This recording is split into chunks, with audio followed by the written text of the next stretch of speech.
Yes, I'm back to you with the Tale of Despereaux, chapters 45, 46, and 47, beginning with 45, some soup. Cook stirred the soup and then put the spoon down and held up the candle and looked over at Despereaux. "What are you waiting for?" she said. "Go, go, go. There will never be another opportunity for a mouse to escape from my kitchen unharmed." And the smell of soup again wafted in Despereaux's direction. He put his nose up in the air, his whiskers trembled. "Yes," said Cook, "that is soup that you are smelling. The princess, not that you would care or know, is missing. Bless her good-hearted self. And times are terrible. And when times are terrible, soup is the answer. Don't it smell like the answer?" "Yes," said Despereaux. He nodded. Cook turned away from him. She put the candle down, picked up her spoon, and started to stir. "Oh," she said, "these are dark days." She shook her head. "And I'm kidding myself. There ain't no point in making soup unless others eat it. Soup needs another mouth to taste it, another heart to be warmed by it." She stopped stirring. She turned and looked at Despereaux. "Mouse," said the cook, "would you like some soup?" And then, without waiting for an answer, she took a saucer and spooned some soup into it and set it on the kitchen floor. "Come closer," she said. "I don't aim to hurt you, I promise." Despereaux sniffed. The soup smelled wonderful, incredible. Keeping one eye on Cook, he stepped out far from behind the spool of thread and crept closer. "Go on," said Cook. "Taste it." Despereaux stepped onto the saucer. Soup covered his paws. He bent with his head to the hot broth. He sipped. Oh, it was lovely. Garlic and chicken and watercress. The same soup that Cook had made the day the queen had died. "How is it?" said Cook anxiously. "Wonderful," said Despereaux.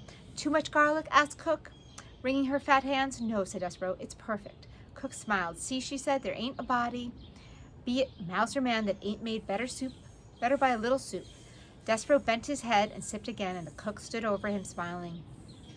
"It don't need a thing, then? Is that what you're saying? It's just right?"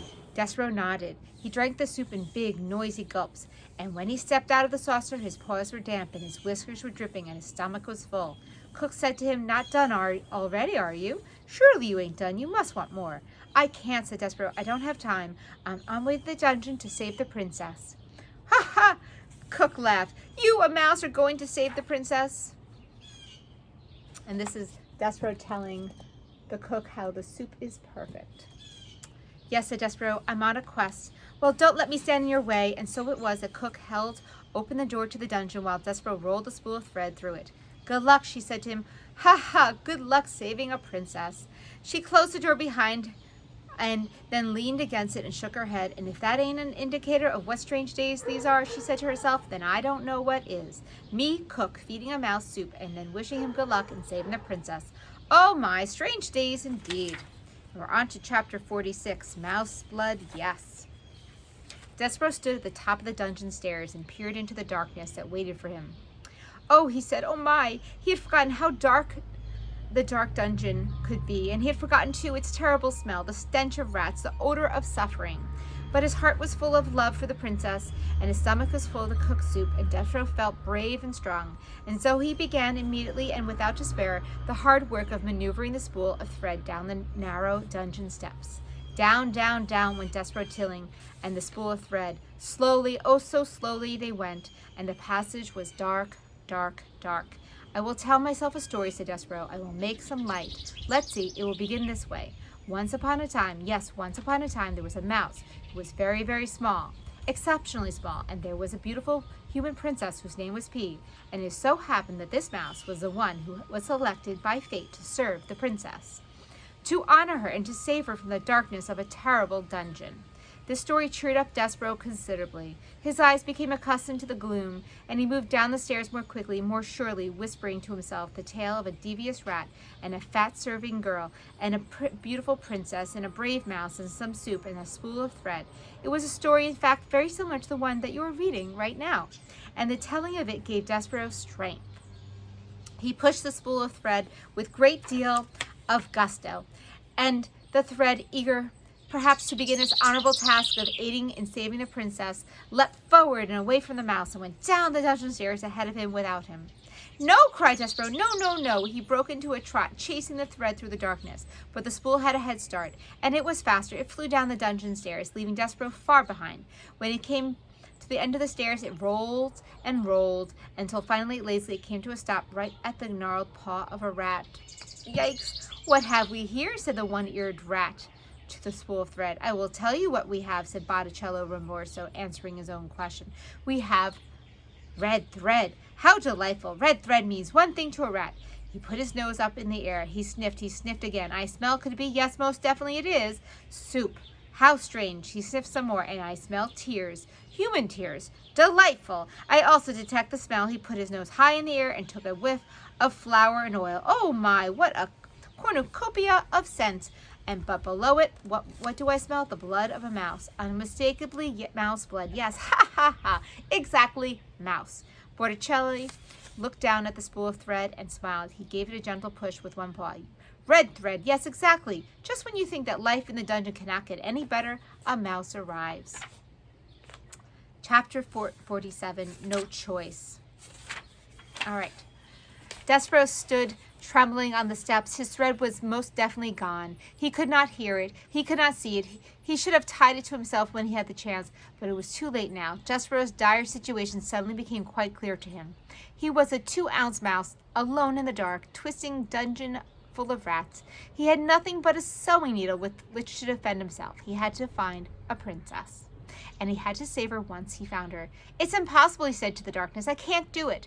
He stood very still. I'll go back, he said, but he didn't move. I have to go back. He took a step backward. But I can't go back. I don't have a choice. I have no choice. He took one step forward and then another. No choice. His heart beat out to him as he went down the stairs. No choice, no choice, no choice.